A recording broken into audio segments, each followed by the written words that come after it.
Hi, I'm Dr. Barney Roca, the Spokane chiropractor, and this is Donuts for Democracy. And today I'm joined by Richard Freudenberg. Wonderful. Thank you very much for joining me today. You're running for Washington's 5th congressional district, our district. Yes. And the first question I've asked most of the candidates, in this race, there's been about $1.8 million raised. The incumbent has $1.4 million, which is traditionally, in recent years, has been a fairly conservative district. So really all the campaigns outside of his, I think, can be fairly described as a long shot. So what motivated you to take on this somewhat daunting task of running for Congress? Well, I was JAG for almost 22 years in the Air Force and the Washington Air National Guard. And in the process of doing that, my job was being an attorney, making sure that we're doing it, whatever we're doing is moral, ethical, and legal. And after the current administration took over, we, the military, were getting instruction to do things that I had real problems with, potential violations of law. I think that we needed to. I reached the point where I couldn't continue to do my job because of the direction that was being issued out. I mean, we're not in a position where we should be attacking. Secretary of Defense Hegseth had said words to the effect of, "We don't need to follow the rules of engagement anymore." That's a war crime. You don't get to do that. That is unacceptable. So those types of things, and what we saw in terms of how they were behaving over time, issues, directives. They were just really not in line with what I would say are American values.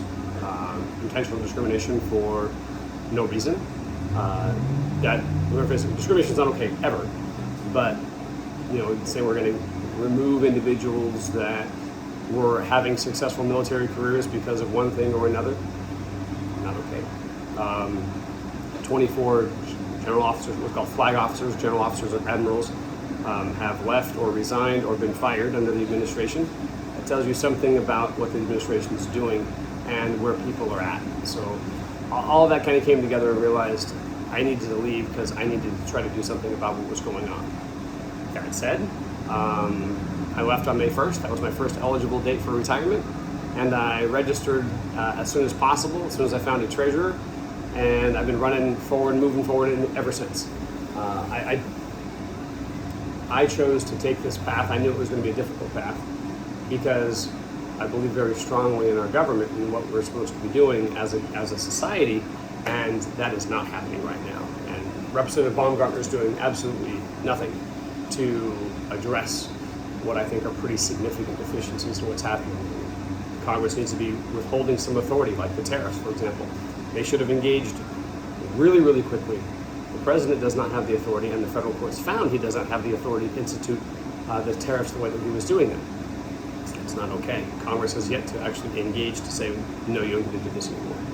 So there's a lot of reasons, but ultimately it comes down to integrity, character, and we need to see some pretty significant change. And I'm a very strong believer of, if I'm not willing to do it, why should somebody else? So I stepped up to engage.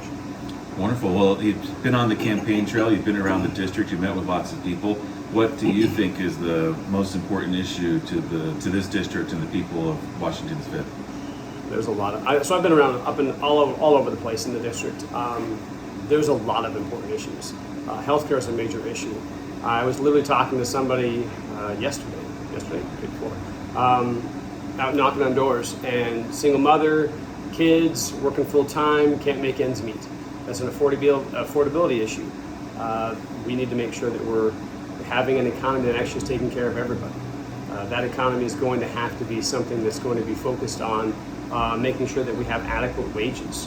I'm actually a supporter of unions. I think unions bring a lot to the table, and I think that those are good things to have.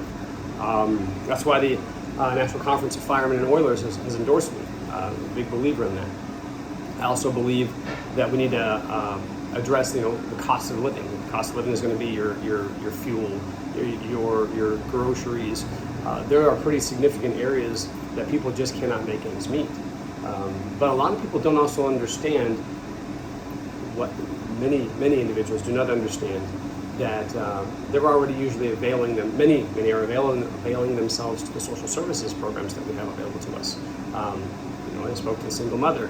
I was telling her that the big beautiful bill had cut $1 trillion from Medicaid, and it also had cut supplemental nutrition funding by about $200 billion. And she was concerned by that. I said, this is food and healthcare to kids. And then I was like, so for Washington State, because I didn't think that she understood, Washington State, that's Apple Health. She's like, my kids are on it. Yeah, that's a big deal. So when you bring it home and help people understand what's actually going on, supplemental nutrition, that also is school lunch program. She's like, really? Didn't know that. So she was going to be directly impacted by the adverse actions of the decisions that are being made by our elected politicians. And once you bring that to their attention, they understand where it's at. So to me, I think affordability, but I think medical care is going to be a piece of that. I think those are, I think, the biggest issues right now, but there are, rule of law is important. So making sure Social Security is sustainable is important. All of these things have been brought up because it's where you're at in life, right? What have you been through? What are your current circumstances? And for everybody, that's different. Okay. Well, we'll start with the top. You said healthcare. Well, Yep. do you have a comprehensive plan, or what are you going to fight for? Okay, so I want Medicare for all. I'm a big believer in Medicare for all. I know that there's a push to try to have a healthcare plan for everyone within Washington State. I'm not opposed to that at all. But I think Medicare for all is going to be the most likely, best success. Because what people don't realize is you're paying for that for your whole life. The most expensive you're ever going to be as far as your health care is 0 to 18 and then 65 and above. That's where you're the most expensive. We privatize 18 to 65. That's where we're supposed to be having getting our health insurance from our employers, and we're basically paying through the nose how much for our tens of thousands of dollars for our health care. That's going to be, right now it's about $15,000 in premiums. It's going to be another potentially as much as $15,000 in deductibles before you actually get a benefit. So you're into your health care about $30,000 a year. Well, you can already support through Medicare for less than $20,000 most people. So there's no reason that we shouldn't be expanding that program to make sure everybody has access to care, because we don't want people dying because they get sick. We don't want people dying because they lose their job. There's no reason we shouldn't be able to enable everybody to have access to health care. Well, Medicare has its faults and has its problems. So I think that Medicare for all is a nice slogan, but when we look at Medicare, we still have premiums, Yep. we still have co-payments, we still have gaps in coverage, we still have maximum benefits. It's so to the extent that many patients, when they have Medicare, will have some type of supplement program or a Medicare Advantage program, because it has holes and it has problems. So while it's a nice slogan, Medicare for all, in practical terms, how is this going to work, and how are you going to pay for it? So the paying for it's really easy, because we're already paying for the cost now. If you go to the doctor, you're paying for it, whether or not you realize that you're paying for it. You're paying for it, and what will happen normally. You walk into a doctor's office, we'll say hospital. If you don't have health insurance, you go to the hospital. It's usually going to be a county hospital. If that county hospital if you don't have health insurance, you're not on Medicare, you're not on Medicaid, and you're not going to pay, that's going to be amortized over the rest of the population that is in fact paying. So we're already paying for these costs, and it's just a matter of us finding a path where we're actually paying for them in a way that benefits everybody. So the costs are already there, they're fixed. There's nothing we can do to change those. It's how are we paying for them, and who's paying for them, and should I be paying for your health care? Should you be paying for my health care? Well, if we're already doing that in some capacity through insurance programs, why don't we do it in a way through Medicare for all, for example, to try to make sure that the cost is evenly distributed and fairly distributed for those that can afford it. Obviously, if you're super low income and you don't have the ability to afford that, then Medicaid would actually be a good program for you. We have a lot of retirees that are actually on Medicaid because of their low income. And that's okay. I don't have a problem with that. Now, as far as is it a perfect program? No, it's not. Are there gaps? Absolutely, there are. But there are gaps that we can absolutely fill.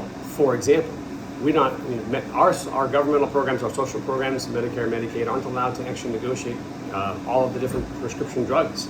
We can actually bring costs down by actually allowing all of the prescription drugs to be negotiated by our government in the contracts that we have with the pharmaceutical companies. There's no reason that we can't do that. But we don't allow it because lobbyists basically interfere with Congress's ability to actually force that through.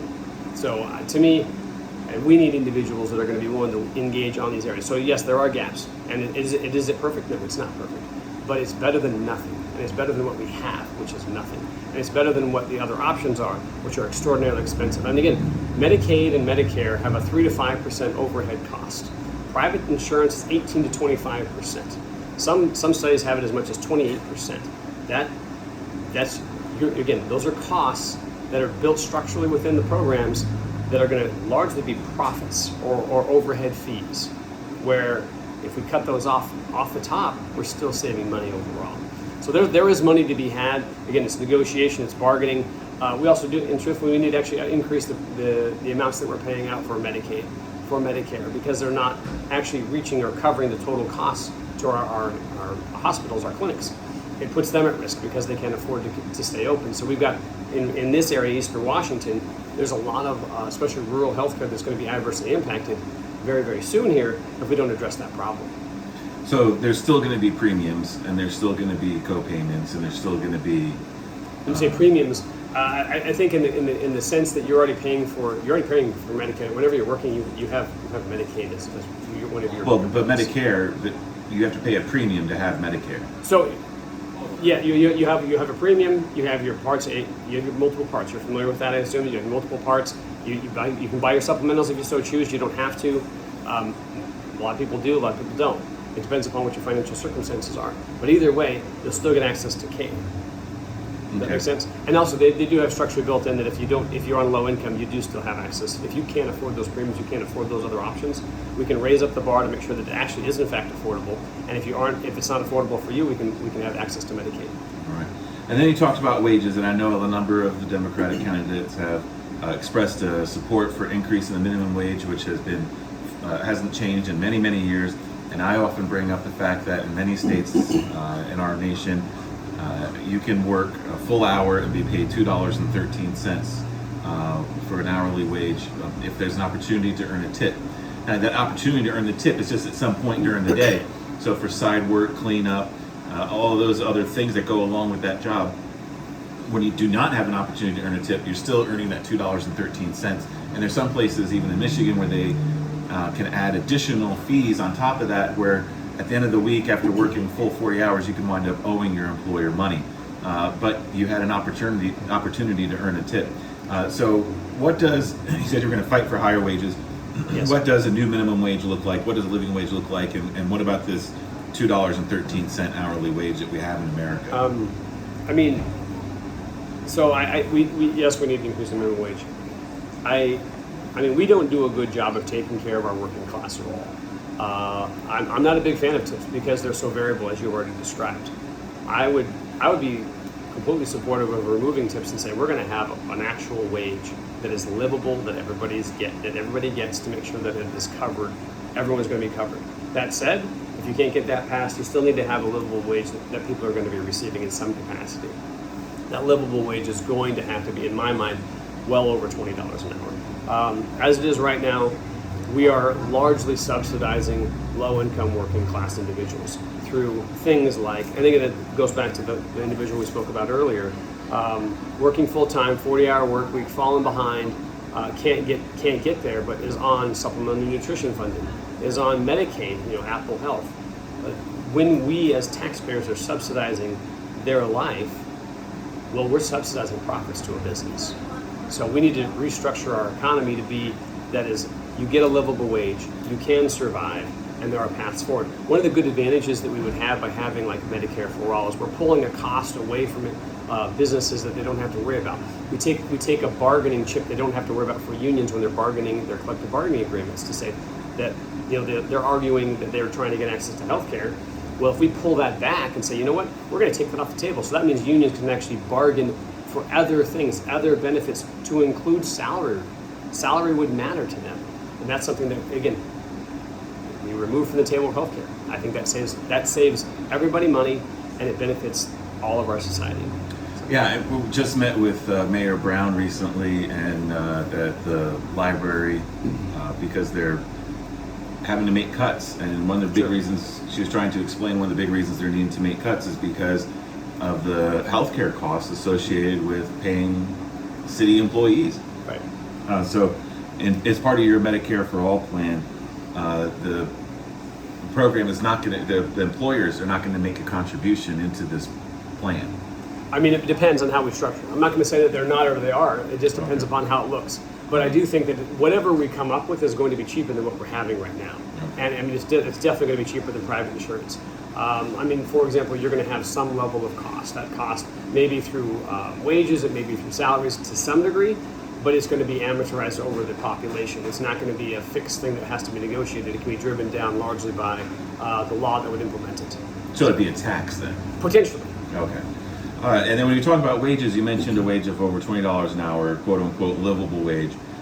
So whenever you calculate a living wage, you have to take into account the cost of living. That's what makes the wage livable. Correct. So I'm gonna, hopefully you've anticipated what the critics of this plan will say, which is as you increase the cost of increase the wages, you're going to increase the cost of providing goods and services, which is going to increase the cost of living, which will then result in another adjustment to increase the wage, and you wind up in a cycle, a never-ending cycle that will quickly spin out of control.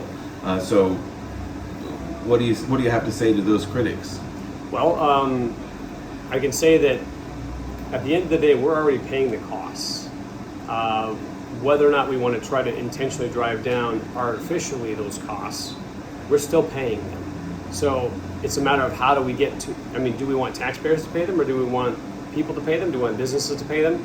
Do we want a conglomeration of that? So it does not, economies work in the way that you describe, which is, as you increase costs, then the wages have to go up. That's going to have to happen. So is it going to be a death spiral as you described? No. If you look in California, yes, there were hiccups in California, but they've implemented the higher living wage, a better wage, and it's balancing out and it's working its way through the economy. It takes a little bit of time, but it's working its way through it. And I know there's a lot of critics of that, and I've read about all of the criticisms about it. The problem is if you don't have that livable wage, if you don't have it, then you're going to basically be having taxpayer subsidized social programs for individuals that can't survive without them. One of the things you mentioned at the beginning was the economy. We've kind of been touching on it with the wages, and then the other aspect of it is cost of living, such as fuel and food and other things. So, what would you do if elected in order to improve the economy for the working class and directly address the cost of living? Right off the top, Congress needs to withdraw its authority, or the president's authority to impose tariffs. I mean, he's going down these paths. He hasn't quit. He's not going to stop. The tariffs are destabilizing our economy. It hurts everybody across the board. I mean, now we're doing tariffs for Canada because of the smoke that's crossing the border, because they're on fire. So that doesn't make any sense. Now, granted, we can say that they could have invested into better natural resource management. Okay, that's fine. But at the end of the day, when you impose tariffs on an entity because they are or are not doing something that you want them to do, I mean, our president received a gold bar from for another head of state and decided to drop that head of state's tariffs for that country by half. That's not okay. That's basically a bribe. So when we have those situations going on, it needs to be stabilized. So removing the tariffs is going to be a good path. Removing the influences of the president's ability to manipulate the economy, where he says, I'm going to do this or that, or do something adverse to another country, and somehow people, his friends, seem to be making billions of dollars off of that. And we saw a video where he was bragging that two of his friends made about $1 billion each off of his imposing of his tariffs, and that's not something I'd be bragging about, because how did they know to do that? Yeah. They didn't. It's not available. That information you and I were getting in the situation. So tariffs are a good starting point. We've got to deal with the situation with Iran. Obviously, energy prices, fuel is a real problem. Iran's a disaster.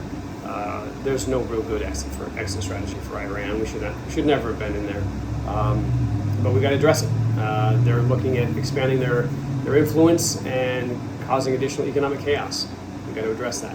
So those are at least things right off the top that we can address in terms of affordability. Again, increasing minimum wage will help people with more money in their pocket. I know that the concern about well, other costs are going to go up. If we balance it out, there will be a path forward. This is the same argument that was made originally about having a minimum wage at all, and it didn't break our economy then either.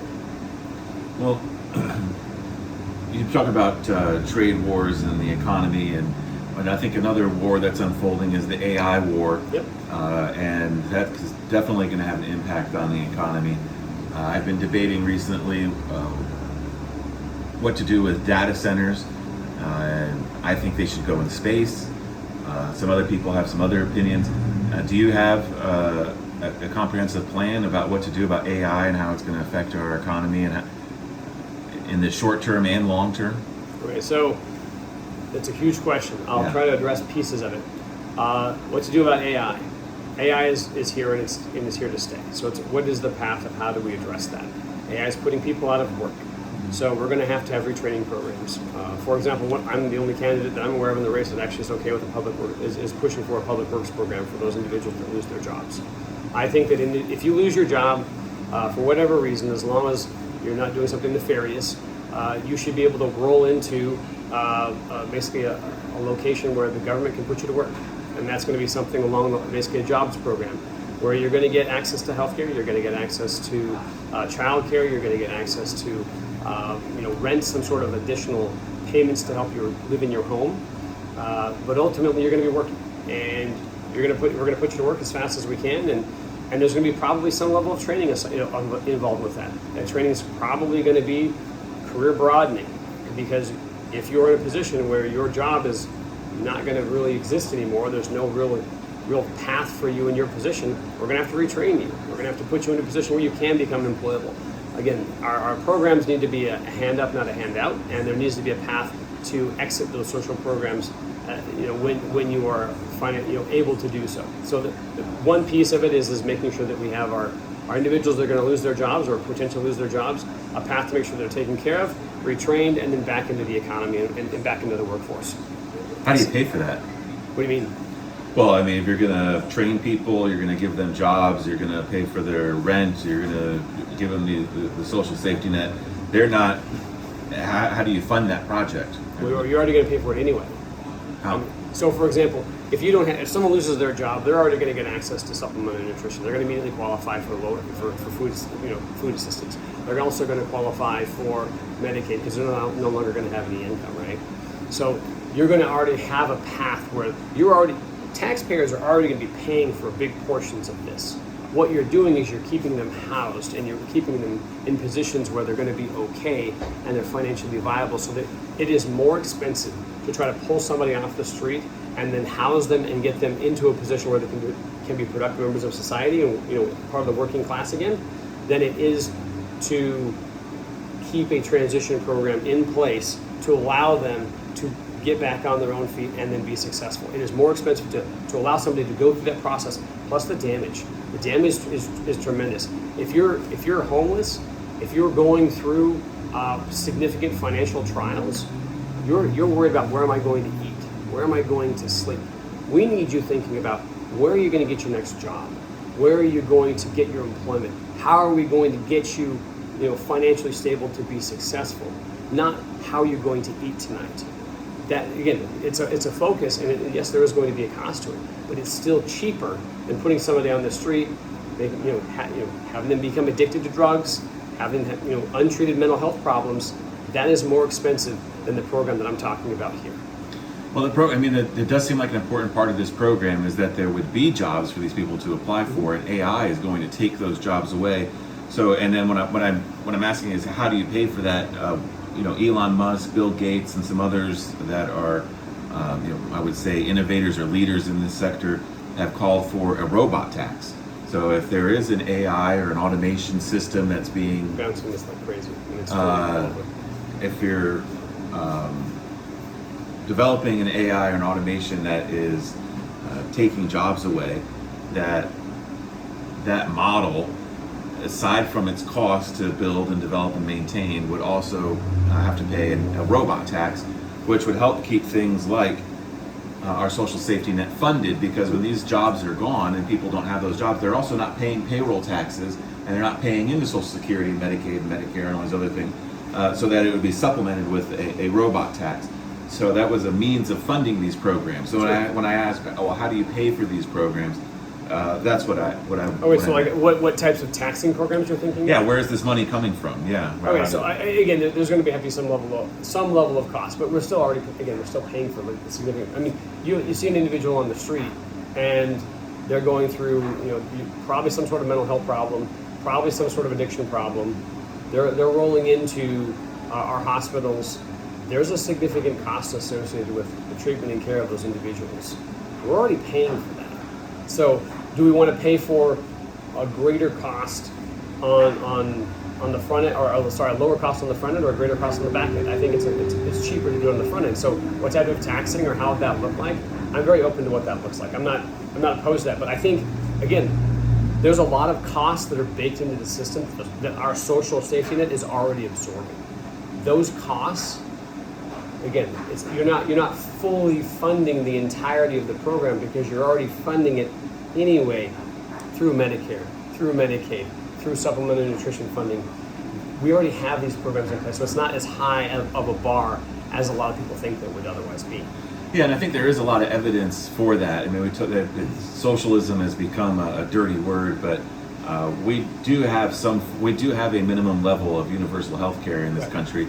And I do believe that it has widespread support, because whenever I've seen somebody in need, very quickly somebody comes to their aid, and they don't ask for their insurance card, they don't ask how they intend to pay for it, and it's all kinds of people that are picking up the phone, call and say, hey, there's somebody that's passed out, there's somebody that was in a car accident, there's somebody that that was suffered a trauma.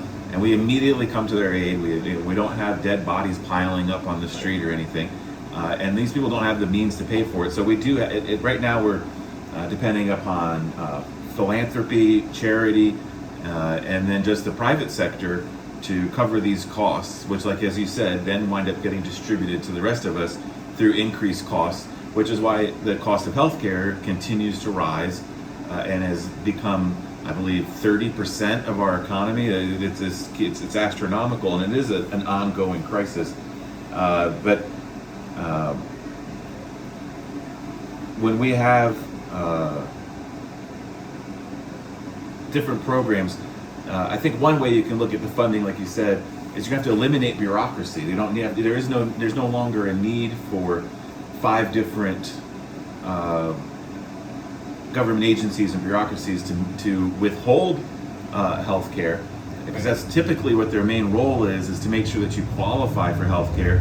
So they're spending a great deal of their administrative burden on verifying benefits and eligibility, which is purely designed to withhold health care from people. And then it's often described as fraud if you somehow manage to get health care that because I had a VA patient who got care, but that you have to prove that your care that you're requiring is somehow related to your service in the military, but he still needed health care. Right. And it's not like he went and got a check.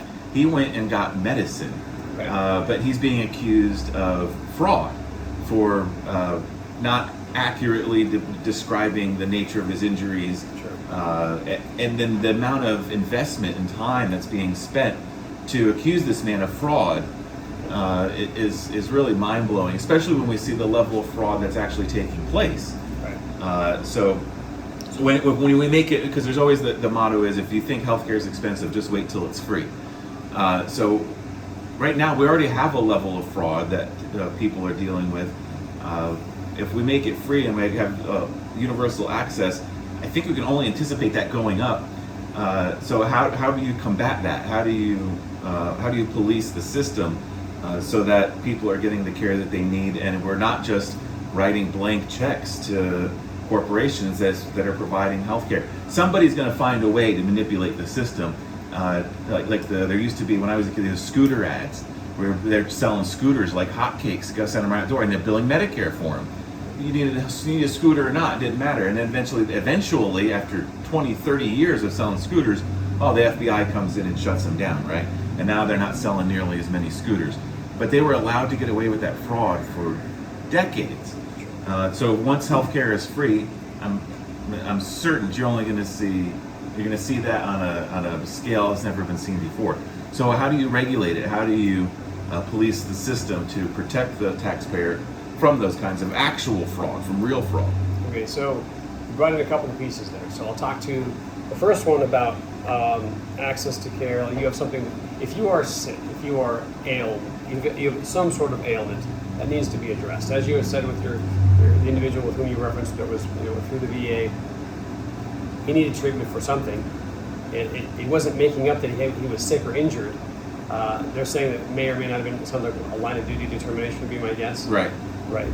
I used to deal with those a lot on the Guard. I'm very familiar with that.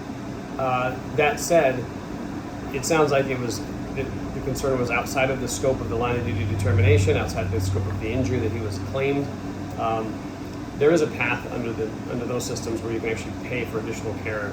You just have to pay for it separately. It's not something that and again, when you're saying something's military related because of your injury, somewhere along the line is a doctor's largely buying off on that, agreeing to that, and there's usually a process by which that is being reviewed. It usually involves an attorney, it usually involves an administrative decision. So those things are being had, and then to say that he's committing fraud, unless he was lying about something, is probably not the case.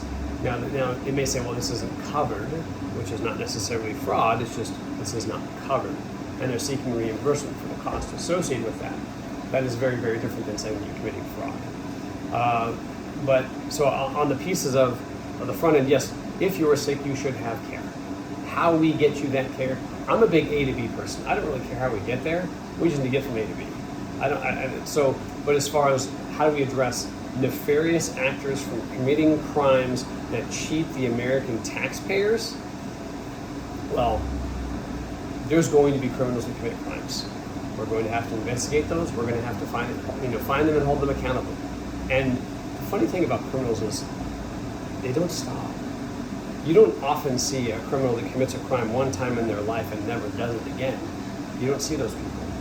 What you see is people that get away with it, and then they keep doing it over and over and over. And then we catch them and we hold them accountable. But there are paths. I mean, even, for example, when we talked about, when there was the opiate crisis, one of the spurs of the opiate crisis, there were doctors that were issuing astronomically higher amounts of opioids than other doctors. And they went back, they researched, it was trackable, they found out, hey, these are the nefarious actors. They were able to pin it down to specific individuals that directly contributed to that opioid crisis. To me, the easiest way that you can track those concerns is follow the money. I mean, we already have tools that can say, okay, who's providing, insurance companies already do this. Who's providing the most in these areas? Who's costing us the most? Who's the cheapest in these areas? In all of these, in any given specific area, right? If you have a doctor, a specific patient, a group of patients that are costing astronomically more than the rest of society, that's something to be looked at. That's something to be considered. But we already have tools that can track most of the economic outlay of where our funding is going. I mean, most people don't realize this, but most of the federal dollars, we have a tracking system that allows us to track every single dollar that we spend, which also brings the question, why can't we audit it ever? That doesn't make any sense. It's not. The law requires us to track every single dollar. Why can't we audit that? The Department of Defense fails audits every single time it gets audited. We know that but again, I can tell you from my experience and working in the military, we know where every dollar goes. Every single dollar. And you can go to jail in the federal system if you misuse those or expend those funds in ways you're not supposed to. So I would put that to you. It will be. I expect it will be trackable, and especially with AI tools to find out where those costs are. You should be. I would expect we'll be able to find out those nefarious actors. But can you stop criminals from being criminals? No, but you certainly can hold them accountable for it. One of the last things that you mentioned was immigration, and we know that here in our district, the H-2A program is an important part of our agricultural community. They've been calling for an update to the H-2A program since the 90s or late 80s. Which was the last time it was updated. Some also say that this is somewhat of a humanitarian crisis because people are crossing the border illegally. This is not a safe passage. So my opinion is that the easiest means it should be legal immigration. The easiest way to enter this country should be a legal means of entering this country. And since it does involve the transport for economic reasons and moving people across the border to work in this country, is that it should be part of a trade agreement. And we have the North American Free Trade Agreement, which was updated in the past 5 years or 6 years. But I think our relationship with Mexico is inherently different than our relationship with Canada. I don't know that it's wise to manage both of these relationships with one agreement. I think maybe they need their own agreement. But what do you see in terms of immigration, especially as it relates to our district? What are you going to be fighting for in DC if you win this election? The key is going to have to be some level of compromise bill. Senate Bill 4361 was a compromise bill that came out of the Senate. Both, Republicans and Democrats were supportive of it. It was likely going to pass the House. Unfortunately, in 2024, President Trump wanted to use it as a tool by which to get access and be elected, turning people into pawns in a political fight, which that's not how people should be. So I would actually support I would support a compromise bill that finds a path for legal immigration, that protects the individuals that have been here, for decades, usually most of whom came here as children, that have been productive members of our society, that have worked honestly, that have served their communities well. Those individuals should have a path to be able to remain here. I'm open to whether it be a worker's permit, I'm open to full immigration, but they should have a path to be able to remain here. And at some point in time, some level of a path to citizenship. That said, if we dropped our borders, would people flood into the United States? Yes, they would. We saw under the previous presidencies as many as 500,000 people coming here every single month. That's not sustainable in our current market conditions. We just can't absorb that volume of people. With that said, can we increase our immigration? Yes, we absolutely can. Can we afford to increase it? Yes, we absolutely can. Those paths are absolutely there. So we need something that's going to be a compromise bill that allows for immigration, that allows people to stay here, that allows workers to be productive members of our society. They shouldn't be worrying about being, deported, worrying what's going to happen to their kids. That's not how we as a society should be operating. Now, I know that there are people that are very, very strongly opposed to that idea. I've spoken to some of them that were adamantly opposed to the idea that, individuals that came here were not, lawfully here at any given time, that they should be allowed to remain. Well, most of them, the vast majority of them, were processed some path through our system. They came through in some way. For our purposes, what should be happening is you come to a border, we do immigration enforcement at our border, and then we process people expeditiously. It should not take 2 or 3 years to process people. And then we set out the criteria by which we're going to be allowing people to immigrate, whatever that looks like. More likely than that's going to be some level of workers. It's going to be some level of just humanitarian. It's going to be some level of asylum seekers. And we allow those people to immigrate on an as-needed basis, depending upon what our numbers are. But we do need to coordinate on what that looks like. And it needs to be something that we all agree on, because if we don't agree on it, it's just going to be every few years we're going to be throwing out everything and then starting over again, and that's not going to be a solution. But we need to fund immigration. We need to fund immigration in a way that is going to be getting people through those administrative wickets, that's going to ensure that we are going to be doing our jobs and following the law that we have passed. All right, and then you mentioned Social Security solvency. Do you have a plan? Is there something you're going to fight for in order to make sure that Social Security is here for generations to come? Yes, so Social Security right now is looking at a 22.5% cut in the next 6 to 7 years, which basically means it runs out of the funding and it no longer is supporting itself. And that's because Congress has essentially stolen the money. And I know that people would say that, well, they haven't stolen it. It's an arbitrary, it is just, right now the way that Congress uses it, it's just an additional tax. It's not locked away in a vault that's those funds are safe and secured somewhere. No, they don't exist. So we spent them all. So we need to make sure that Social Security is going to be covered. Part of that is going to be removing that cap. So most people don't realize this. There's a cap on Social Security. About 100 right now. I think this current year is $184,500 this year is what that cap is. Where after you hit that cap, you pay taxes up to that point. You don't pay taxes on Social Security anymore. That, in my mind, needs to change. We need to remove that cap, but that doesn't address the total deficit. We're going to have to find a way to address it in another way, which is probably going to have to be additional taxes on more wealthy income individuals. Otherwise, we're going to be in a position where individuals that are surviving off of Social Security are choosing between prescription medication and food, and that's not a tenable solution. We should not be in a position where our population that has been paying into this in their entire lives now can no longer get what they've been paying for because we want to keep taxes low for wealthy individuals.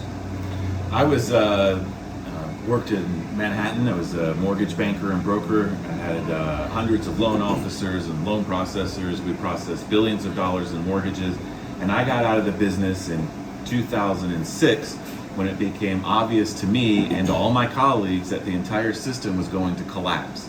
It didn't collapse until 2008, Sure. making the crisis that we all knew was coming so much worse than it had to be. Right.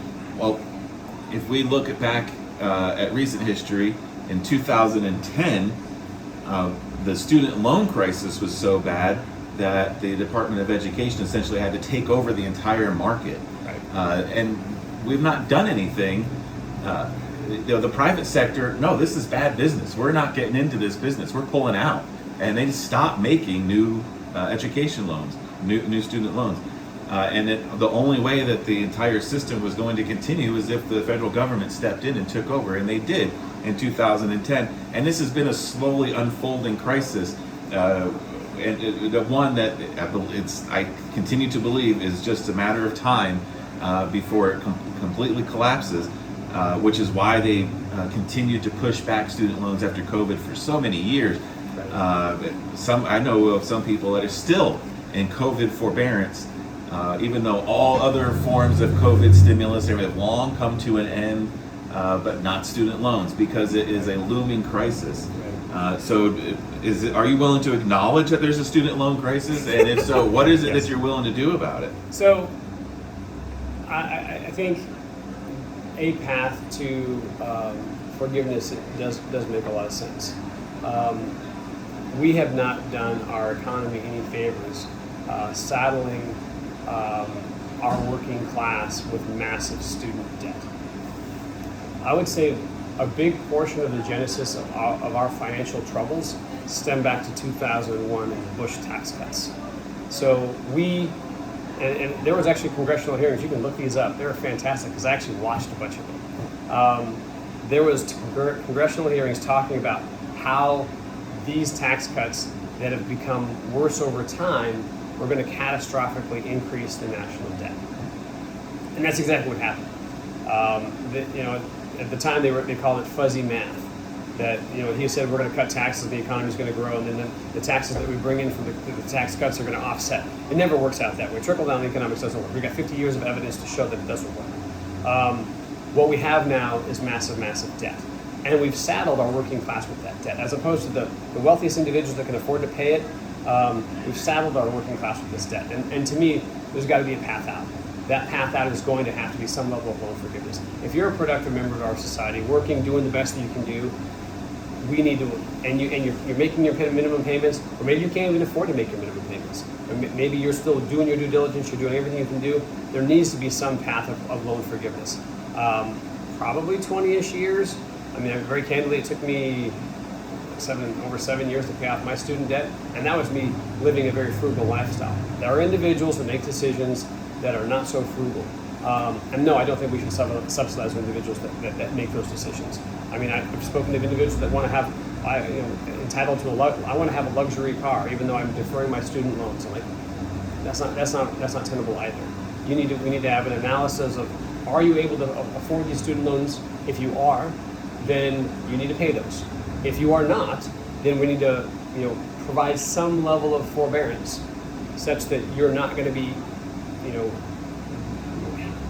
in a position where you can't have a livable, a way to live and get yourself out of the debt that you're in.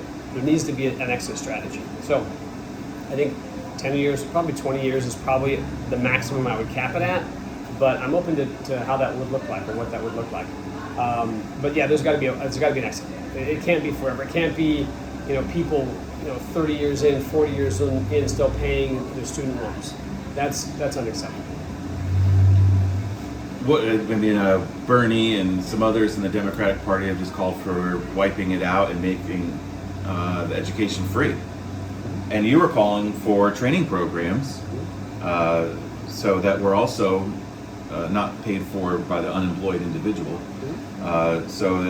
Because we have children that are signing up for massive amounts of debt, and they're somehow supposed to predict the future and that they'll be able to afford this. Right. When even right now, we don't know what the impact of AI is going to be on what sectors and what industries.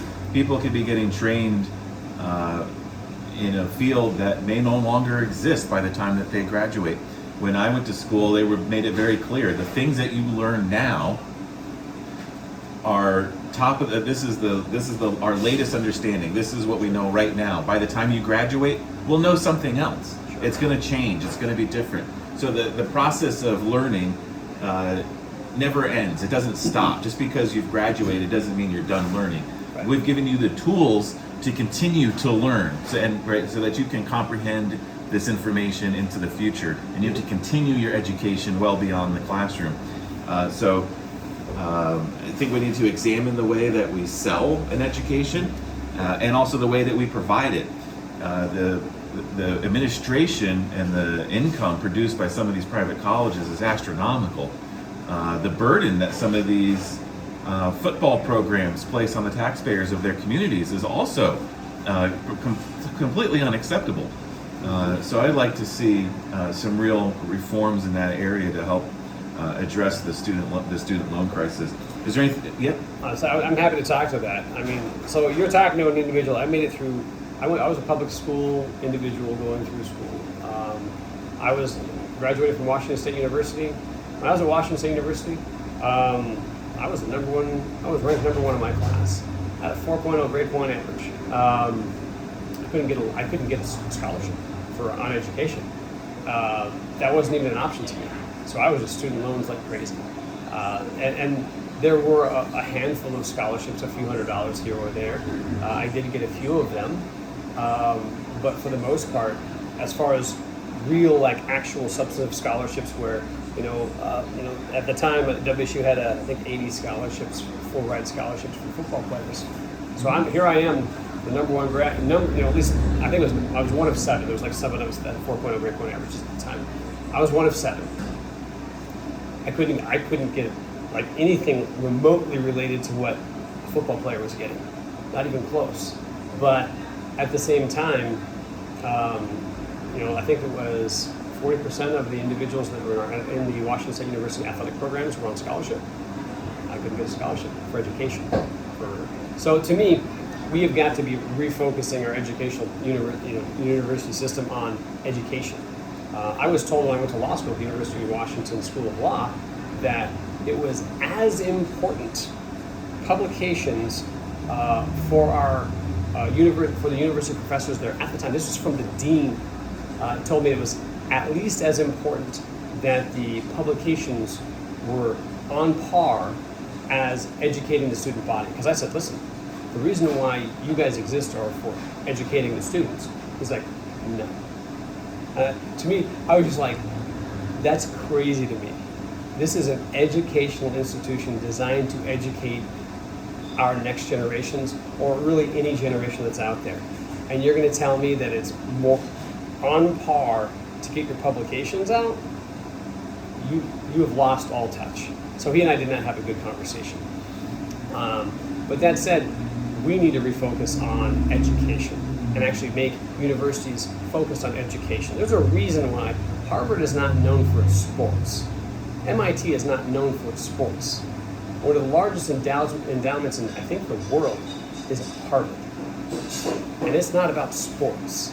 So I think we need to refocus our educational process. We need to be focused on getting us an education at universities, not our athletic programs. And that should include, in my opinion, significant amounts of scholarships to those individuals that are high performers. Now, is everybody made to go to university? No, they're not. They're not. I mean, there's a pretty strong dropout rate at most educational institutions, most public universities in the first year. So at the same time, if you've proven yourself, you've shown, hey, you're successful here, you're going to move on, you're going to be a productive member of our graduating classes, we need to enable those people to be successful. It is more likely than not that those people, once you show grace to people, you give them something that they need, they're going to pay that back in dividends on the back end when they're finally able to do that. And that's kind of where I'm at. I mean, I got through school with student loans. After a lot of fighting, I working through the educational systems, I studied abroad. I had a lot of opportunities available to me, but I had $85,000 in debt when I graduated law school. It took a long time to pay that off. But at the same time, it was an opportunity that I appreciated, and I'm still grateful for to this day. We need to enable people to get their education to move forward and maximize. It's about human potential. We've got to get people to be able to have access to their potential, whatever that is for them, the maximum level, whatever that looks like to them. If we can do that, we'll be in a much better position as a society. Wonderful. Thank you very much. Is there anything else you wanted to discuss in closing? No, I'm just excited to come out and talk with people. I really enjoy talking with people. I have a good time with it. I would ask the individuals that anybody out there would certainly take a look at my issues, my policies. I'm a very middle-of-the-road person, and I'm a big person of 85% solution. I don't think the extremes on either side are going to have your answers. And I think that we need to find a path where we may not get everything that we want, but we can find a path where we agree on enough that it moves us forward, and we're improving our society as a whole. And it's about taking care of, once all of us are raising up, all of us become more successful. That's my goal. Wonderful. Thank you very much, Richard. I appreciate it.